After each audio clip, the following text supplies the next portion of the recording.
Reality is such an interesting concept. The universe exists as an uncountably infinite set of points in four-dimensional spacetime, and each person's life consists of a one-dimensional line segment, weaving through the four-dimensional universe, picking up only the information that we can from our five senses. The idea that someone could comprehend reality is almost nonsensical, as our experience does not even exist in the same amount of dimensions as that of the universe. But as intelligent beings, we are gifted with the ability to focus beyond survival, and the idea of what reality is, and our connection to it, is quite literally all that we are left with to explore, as it is all-encompassing. Society is strange, though. By taking away the difficulty of survival, our lives are opened up to a vast array of opportunities, but we so often follow down common paths, and we end up comparing the paths that we are on to those of others, even though they are usually quite similar. In a world of endless opportunity, we have been setting barriers for ourselves, which act against us trying to answer the great question of what reality is, and what is our connection to it. From a physical standpoint, I think that the mountains help us explore the world in an extremely efficient fashion.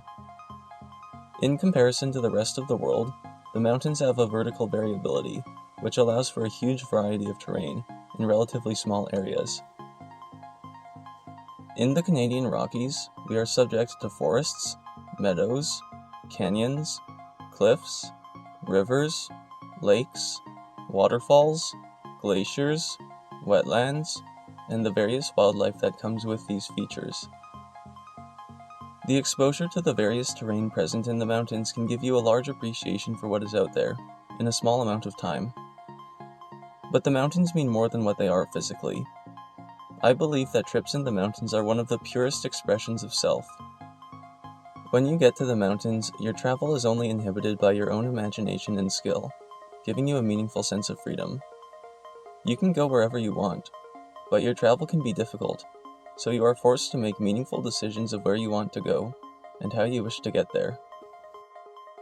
The amount of planning that you do, the types of risks that you are willing to take, and your ability to adapt from the plan all speak to how you would navigate situations outside the mountains, and so your trips are an expression of your personality.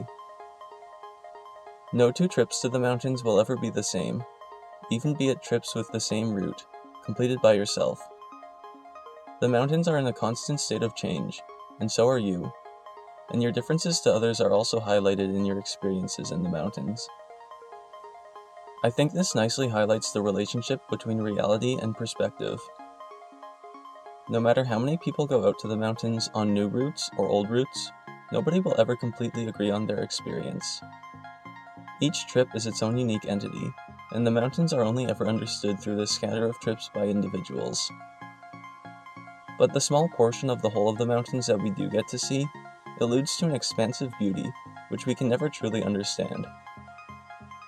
All that we can comprehend about reality comes from our own perspective, but what we do pick up from this perspective foreshadows a complexity out of reach and beyond what is imaginable.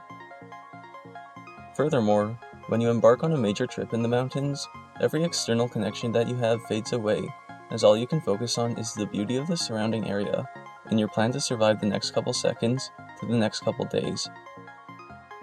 You are stripped down to who you fundamentally are as a person, and this is reflected in all that you do. When you are one small move away from death, there isn't time to think about how your skill compares to that of others, how your friends would look at you if you fail, or if you are too ambitious and possibly cocky choosing to do such a difficult route. All perception is lost under the immense focus required to choose and execute your next move.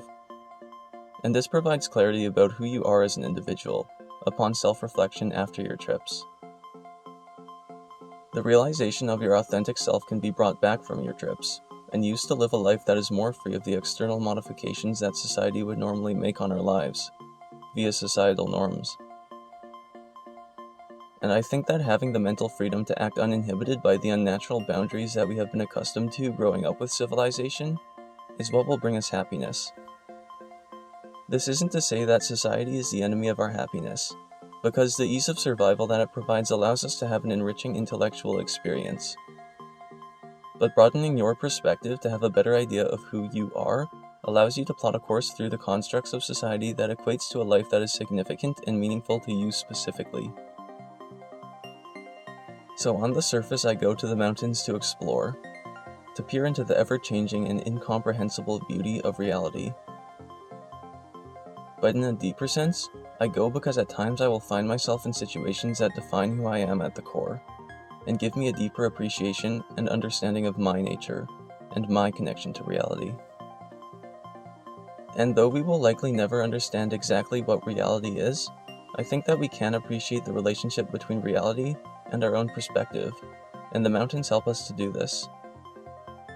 I think that when we do appreciate this relationship, we find a deeper respect for each other, for the world, and for ourselves.